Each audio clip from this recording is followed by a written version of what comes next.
All right, let's get into this, and I'm really excited about this. We had such a great time yesterday talking through it, but this is kind of an invitation for us to take a deep breath and still ourselves a little bit, and slow down and really discover something so old that it's new, if that makes sense. And so part of this is really an expression of my own listening journey, and things that along the way I thought, wow, I wish somebody would have taught me about it or guided me along with it. And so I've been reading and studying a lot of different books on it in the past few months, and I've spoken about listening before, more in terms of like discerning the voice of the Lord as opposed to the enemy and that skill of listening. But really, I was reading, I don't know if you guys have, you can close it. Walking on Water. Have you guys read this book? Madeline L'Engle? Oh my goodness.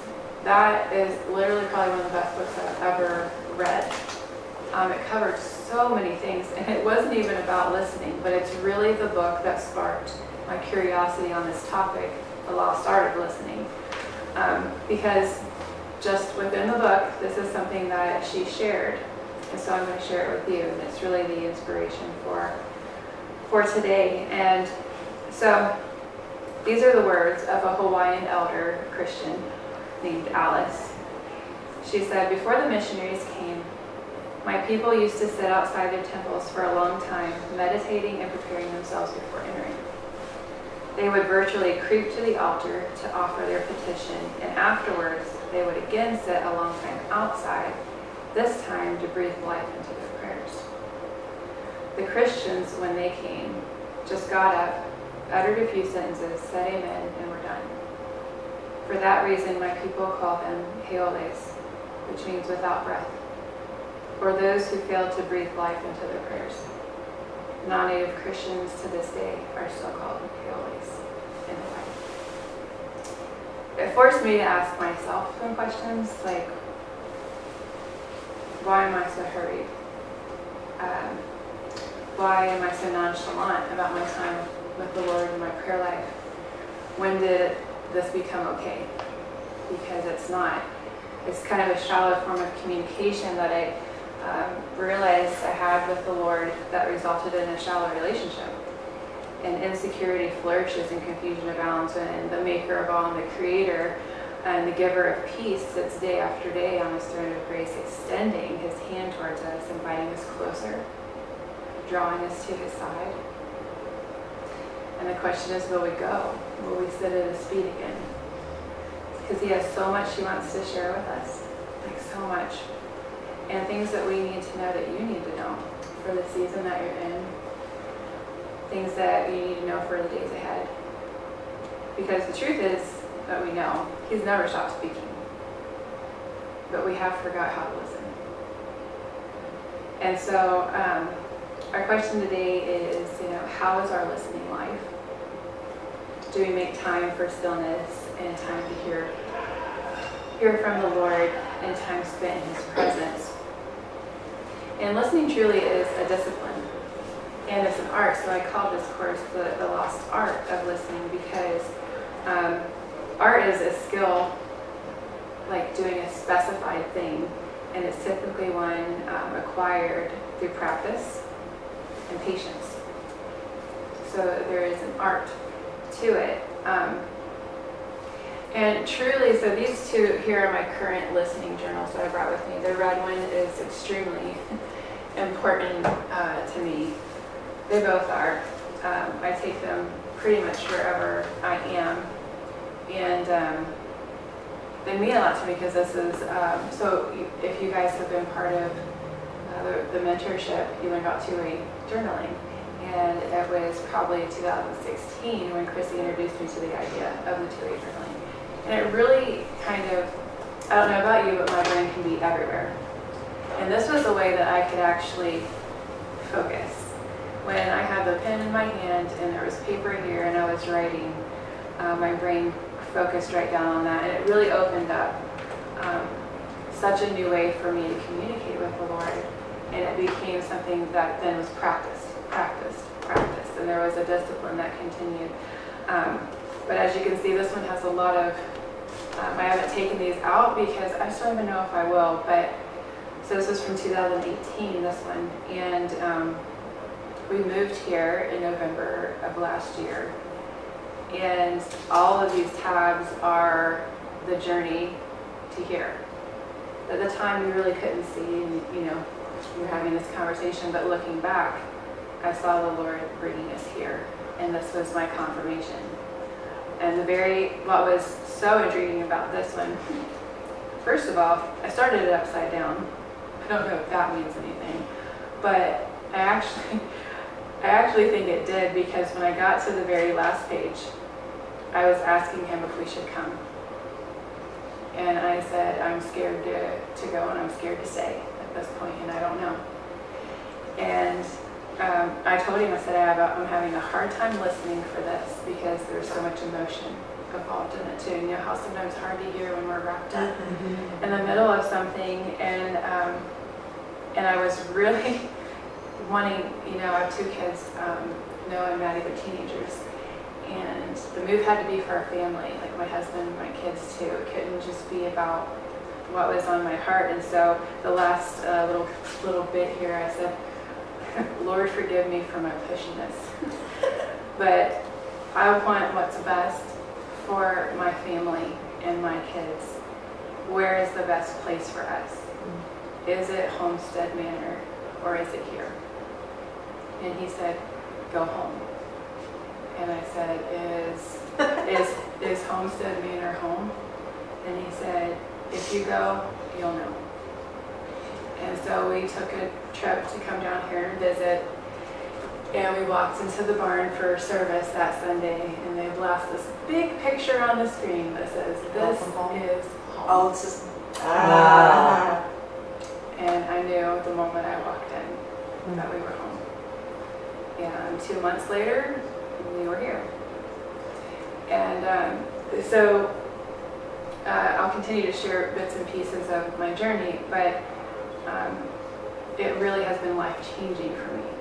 Like, I wouldn't be sitting here in Homestead Manor if it wasn't for this journey where he's disciplined me to be able to hear from him.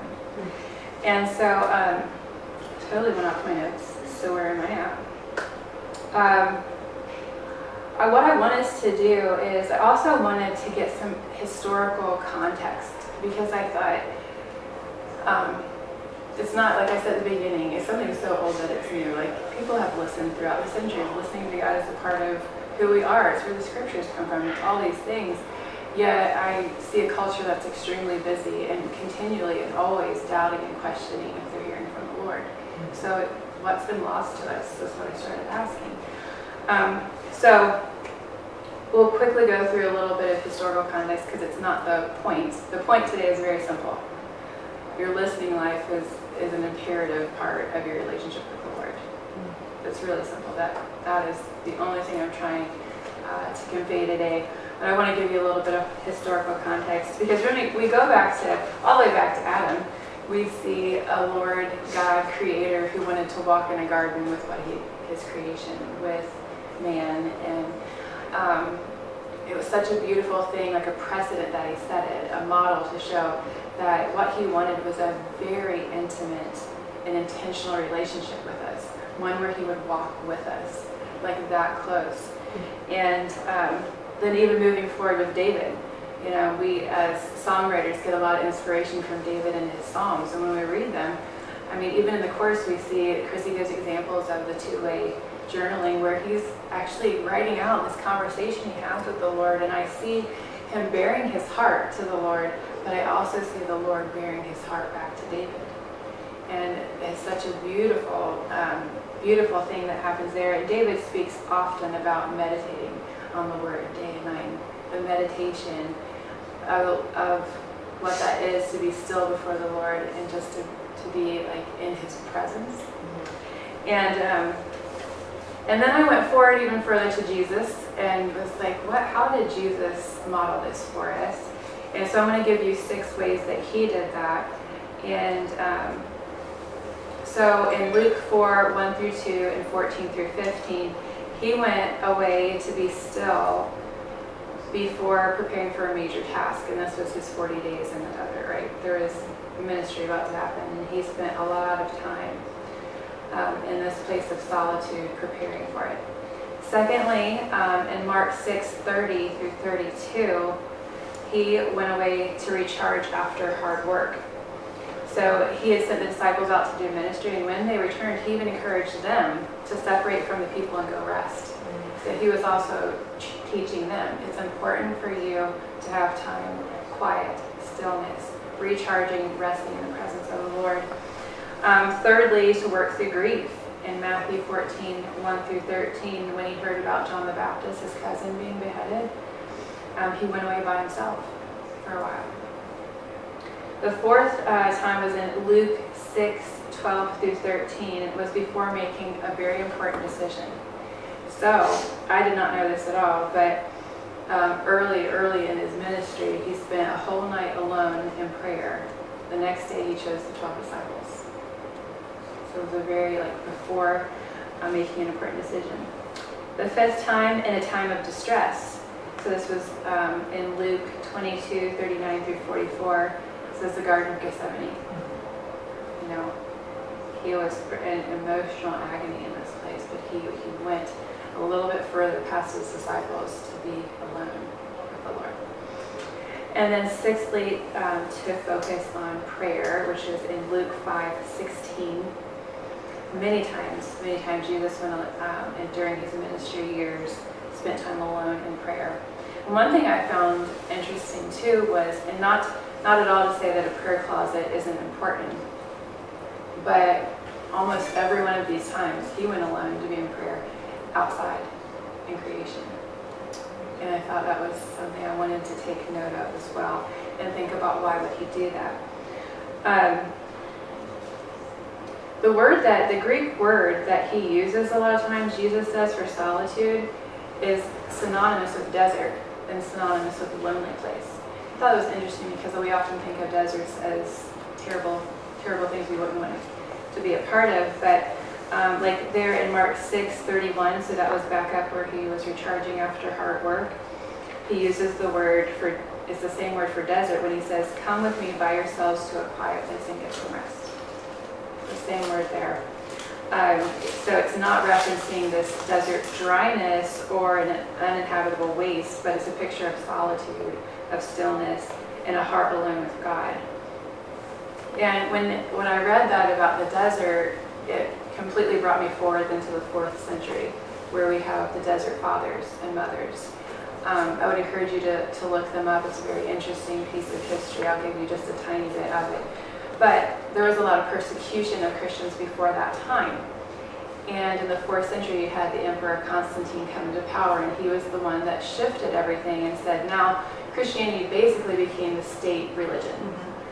And so you think of that like, awesome, yes, they're not persecuted anymore, and it was great. But it also created another dynamic that these Christians who were used to being marginalized, persecuted, and hiding, they're used to all this, and now all of a sudden, like, it's a cool thing to be a Christian. Like, can you imagine that shift even in your own life? That they're like, what do we do with this? And kind of, there was a nominalistic kind of thing that happened too, where then it became, like I said, the cool thing to be a Christian. Everybody was considered Christian. And it wasn't about having a love for Jesus.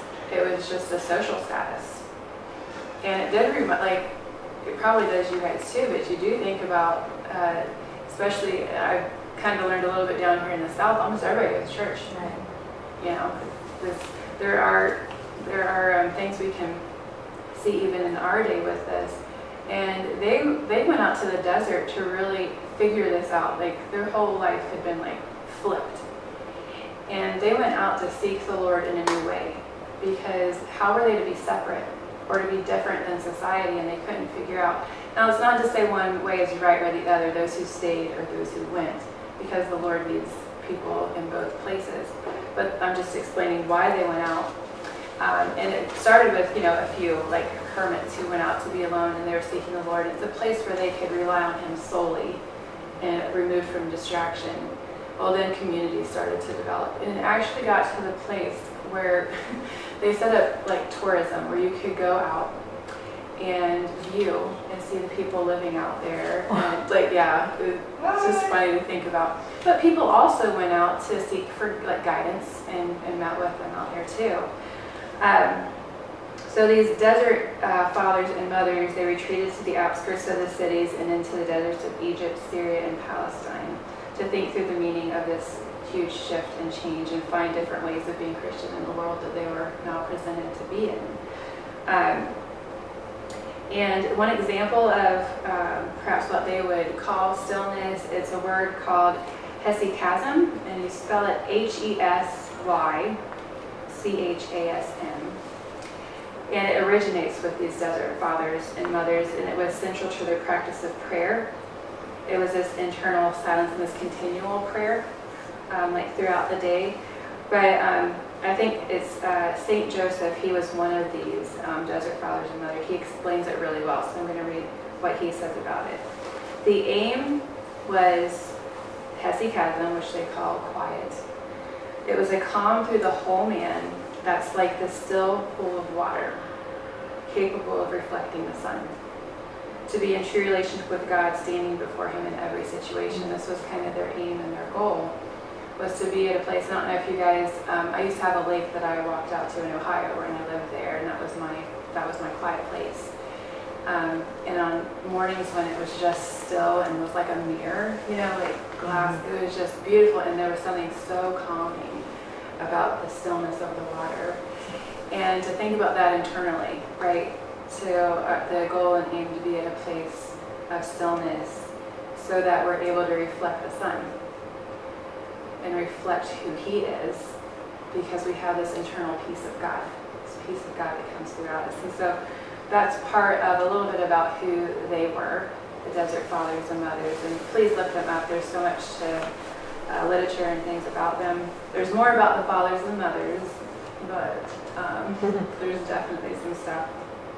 And then let's bring us forward a little bit further to our, like Ray talked a little bit about the Celtic Christians too this morning, and I was like, yay, thank you, Ray, it's going to help me. But they connected with kind of that same,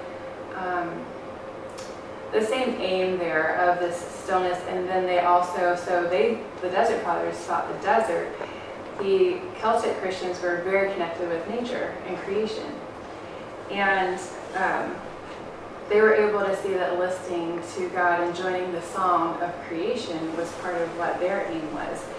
And I think what's interesting about that is in our society, I see a lot of people even outside that aren't connecting with the fact that they're outside. We don't have a lot of connection with outside anymore, because listening in creation to be able to, because we know what? Nature, God reveals Himself through it. So are we looking for that revelation? And it's a challenge even to me to be aware that what could He reveal today to me by what He's created that I'm around. And it requires, though, a recognition of a moment. And it's, I've struggled for a long time, and I've actually come to a place where I finally figured it out for myself, but being present was really difficult. And that could stem from a very anxious past that I had, and so it's hard to be present when you have an anxious mind. And thankfully the Lord's really done some healing with that. But to recognize that you're in a moment and the ability to be present and aware of your surroundings is something I think just as a society as a whole we have a hard time doing. I remember just feeling I would struggle, like I would be fighting to be present, to pull my mind forward. I could feel this pull to come right back to where I needed to, like, I'm here in this room right now, and this is fuzzy carpet, and just to be aware of where I was, and not just off somewhere in my head, thinking about what is everybody thinking about me right now. When we do that, when we're anxious, we're not really present, and that's why, actually, scientifically, if you have trouble remembering certain periods of time in your life, like when you're young, as probably because there was an anxiety of something, you were concerned about maybe what people were thinking or whatever, so your brain didn't log a memory because it wasn't present, it wasn't aware of the moment. I learned that about like remembering people's names. Okay. You know, like I just realized that I would be like in the presence of someone thinking about like, well, what are they thinking about me, or what is da da da. And then when the Lord showed me that, then I was able to just take a person in, and then just taking that person in that moment, I could be like, oh, that's this is who they are. It was no longer about thinking about me or what's going on here, but rather, being present in exactly. that moment. Yeah.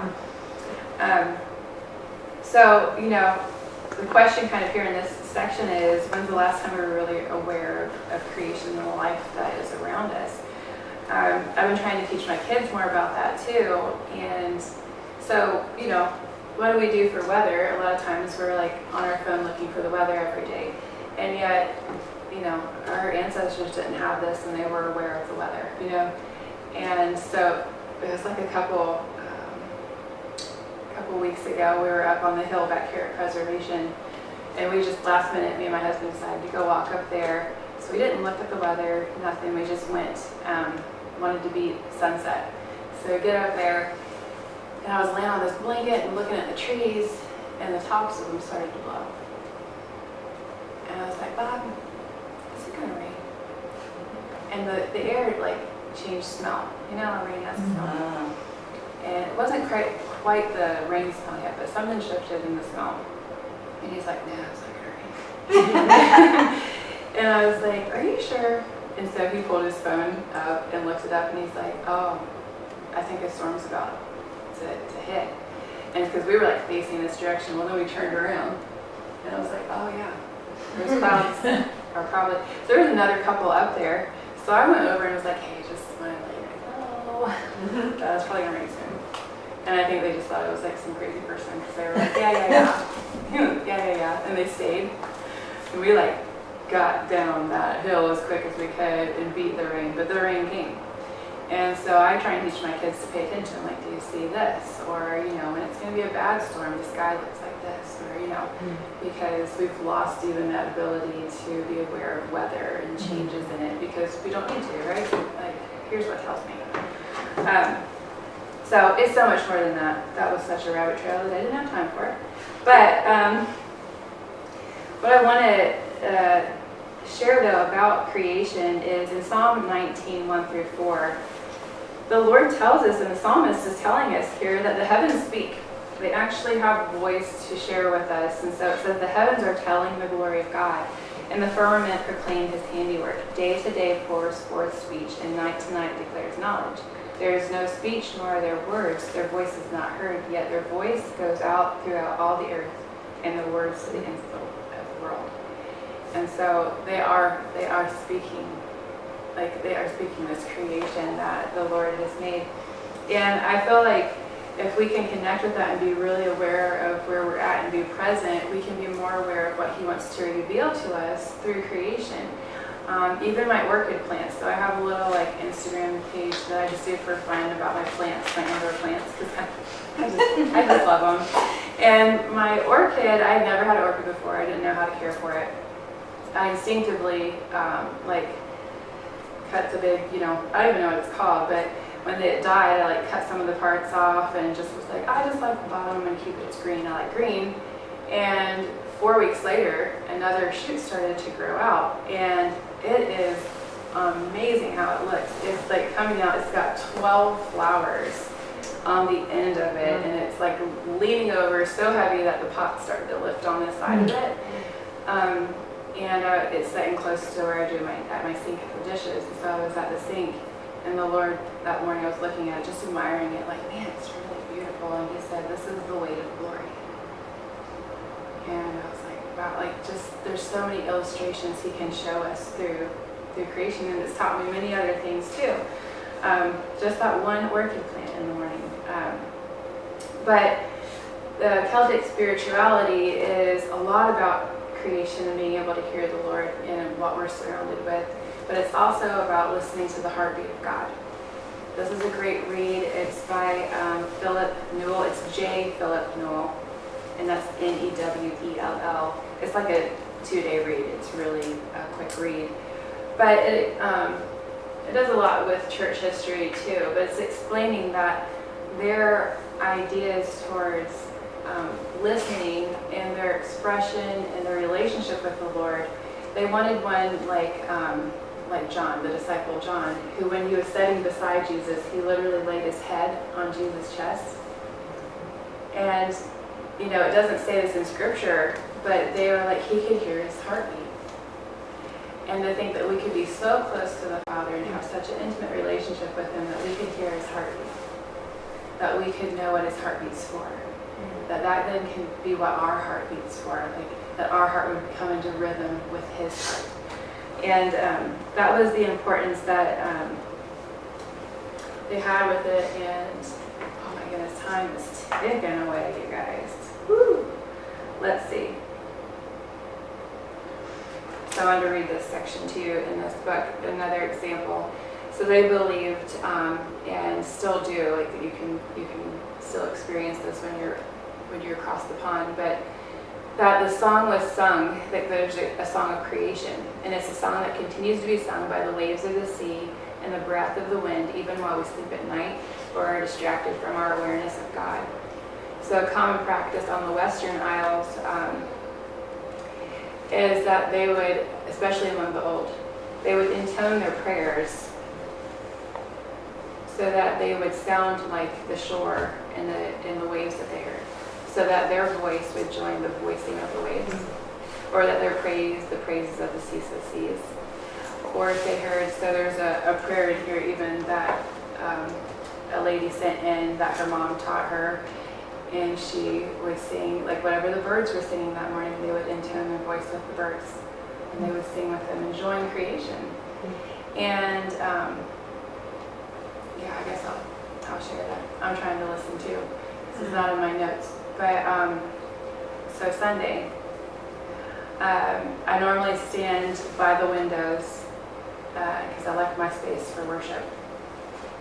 And for weeks I've been just saying like, Lord, would creation worship with us this morning? And just been praying that and like worshiping in that manner on Sundays, looking out the windows and trying to really pay attention to the trees and the birds and what's going on during worship. Well, this Sunday, it was raining, as you can imagine. It has been for days. And I was standing at that window, and what I heard was, would you join us? And I was like, oh. So I was like, I guess that's what I've got to do. And I thought, here I've just this whole time been like, you join us, you join us. And so I just opened the door and walked outside in the rain during worship and just stood out there in the rain and worshiped with creation. As crazy as it may have looked to other people around, I realized I hadn't made a move. Do you know what I mean? And there's something like that is just freeing about it too. But the more we can realize and be aware of creation as worshiping too, and that we have the ability to join that. I don't even know the implications of that. Yes. Oh no. Okay. What? She asked me to give her the 5-minute before noon warning. Okay. We're going to get some highlights here. The real cathedral of God is the whole of creation. Okay? We limit him too often to what we've built. And sometimes we don't need the busyness of a church, we need the solitude of a hill. And not to say that the church building is wrong. We need both. And we need to be able to have a place where we can discover the heartbeat of God, but also join together. And I think it is both. We don't want to limit him into one space. And Emily Weeks is really a great person to watch in creation. So I've taken many trips with her, and she soaks in moments, and she knows what it is to be present in creation. And so I asked her about it, and I said, I feel like this is what you do. And she was like, I actually have a thing where I make myself sit 2 minutes longer in a moment than my first urge to get up and do something else. just so I make sure I absorb all there is in that moment. And so I thought I'd share that with you guys. That's awesome. And then as songwriters, songwriting is a listening skill. I think we put a lot of emphasis on those who are hearing prophetic to be the ones who hear, but we're all hearing through all of our different styles. All of us are listening. And you know the phrase chase the song? You guys maybe have heard that, like, oh, let's chase the song, or let's chase after that, I think to realize that by saying that the song actually exists. There is a song to be chased. And that the Lord is allowing you to join him on a process of listening in that room, so that you then hear the melody, you then hear the lyric that he's already created, and you get to join this process with him and chase after the song that already exists. There's a listening process even in that room, and of course we do that through our different listening styles, and I won't go into all of that. I do want to make a note that there's a difference between listening for like this is a communication purpose, this two-way journaling, like I'm communicating. But there's another level the Lord wants to take us to. And it's not about getting something, like that I need to receive something from him, but it's taking it from communication to communion. In a place where I, like Mary, want to sit at his feet and be still before him and just to be with him. Just to be with him. And I feel like that's where I'm at in my journey right now. Like I feel that call. I feel that like he's saying, like there's this invitation, right? This open invitation that he's like, I just want you to be still before me. I just want you to be still. And it's been such a few years of letting go of more and more things. Because of him wanting to pull us into stillness. I want to share with you what Sue Green, she couldn't be here because they didn't open the borders, obviously. She's from Manchester, and she was supposed to be here for the conference. She went to Ireland with us and was my roommate, actually, because we were the two introverts in the group and we needed quiet in the evening. But I asked her about this, and I said, I want your voice to be here even though you can't be here today, and what would you tell people about listening? And she said, well, I feel like the sermons and the teachings that we hear about listening when we talk about praying and listening to the Lord is that he's going to answer you yes, no, or wait. And she said, rubbish. She said he's capable of so much more. And in our hurried society, we kind of want short answers, right? Just tell me yes or no. Just tell me what to do. And he's capable of communicating with you and communing with you in such a bigger way. He's not an 8-ball, Right. And and so even in this one, this is my current one. I want to explain to you that like there's a place of listening for yourself, right? And there's that two-way journaling, listening for yourself and building this relationship with the Lord. But as that discipline continues, you can start listening for others. That's not something I've taught about before because I've always thought it was a little premature, but I do just want to touch on it a little bit with you guys today. Because there's a stewardship that comes with that. Everything you hear is not something you need to share, not even with the person you know. Sometimes it's just for prayer purposes. And other times it's so that you know for something coming down the road and you're prepared to help them handle the situation.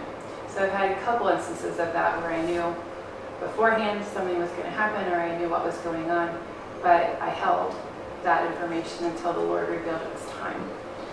But I want to share with you one example that happened recently, because not to say, look how I can listen, but to say, for me, that moment, the moment I'm going to share with you is the moment I'll never forget, because it taught me in that moment to stop doubting. And what I want to share it with you because I want you guys to stop doubting that you can hear from him. And that you can hear from him for others. So I was sitting, we had a lady come to our house, she wanted prayer for some stuff that happened in her past. And she's in her 60s, but she had just an awful childhood, and that there were still ramifications of that in her life. And so there was a small group that gathered, and I wasn't facilitating it, I was just hosting, like, yeah, sure, you can come to the house. And there was another couple who was going to facilitate the night. I really hadn't been part of something specifically like that before, so they were getting started. And I kind of sat down and I was kind of like, what do I do? You know, like, what do I do in this moment? I instinctively like got up and ran to my bedroom and grabbed this. And I came back and I sat down and I just opened a page and got a pen. And I just like kind of in my spirit felt like, okay, I'm ready. But I didn't know I was ready for. So they were talking and praying and like, you know, we're asking the Lord to reveal some of these lies that she had believed since childhood. And I'm just writing. I'm listening and I'm writing. And I'm 4 pages in of writing. Let's see, well, it's not important for me to show you, but 4 pages into writing, she speaks up and says something like, I think, well, this is what I think, and it was a lie, basically. She said the whole thing, and I froze, and I turned 2 pages back, and I had started writing lies 2 pages back, and I'd written 2, and after I wrote this, I was like going to go down and write something else, and like my hand came back up, and I wrote another one above it. That was the exact first thing that she said in that moment. Wow. And then there were other things as it went on, and I kind of was like, so maybe I need to share something. You know, it was time to share what I'd heard in that moment. And I don't anymore. Like of all the things listening, and there's certain times where you're like, is this the Lord or is it not the Lord in my life? Or I'm done doubting. I'm done doubting that He can say anything. He can speak anything to you in specifics. Not yes, no, or wait, or, you know, but specifically share with you. Okay. Can I do 5 more minutes, you guys? Okay. I'm so sorry. I don't want to cut into your lunch. Oh, I'm so sad. How do we hear the whole thing? Well, there will be a recording from yesterday's. Okay. That's true. That was longer? Yes, Okay. I had more time. I only had to skip 2 sections. Okay. Which I knew. I had prepared like a lot of material. I've been studying it for a while. But I will, so there's even a practicum little area to do a practice that we went through yesterday. And it's kind of a good practice and some journaling entries that you guys can do. But I'll close with, I'll close with this. So I want us to realize that for me, I've always been somebody who liked to be busy. Somebody who liked to be, and probably what you see of me this weekend is a little busy, but my life is not busy anymore. This is an exception to the rule anymore. And I haven't really even felt rushed around here. We have an awesome team. But I was definitely an overachiever and somebody who always wanted, like, I was climbing the ladder and checking boxes and all these things. But we were on vacation this summer and I was out on the deck in the morning listening, and I felt the Lord, because I was struggling with, He was asking me to let go of more things in my life, and I was like, oh my goodness, like what am I actually going to do, you know, like, like am I going to let go of it all, you know, just having this kind of thing with Him. And He said, your stillness has value to the kingdom. And it's not just the opposite of busyness, because it's not really an inactivity, even though there's stillness involved, because it's actively listening. So there's an activity to listening in the quiet. But that room only comes when you let go of things. So there is a quiet that happens in the room that all your no's make space for. So God started shifting my perspective on, because I got, you know, in my mind, I'm like, how do I actually do anything for the kingdom if I'm not doing anything, you know? Right. And so that phrase in of itself was like, wow. Can you say that again?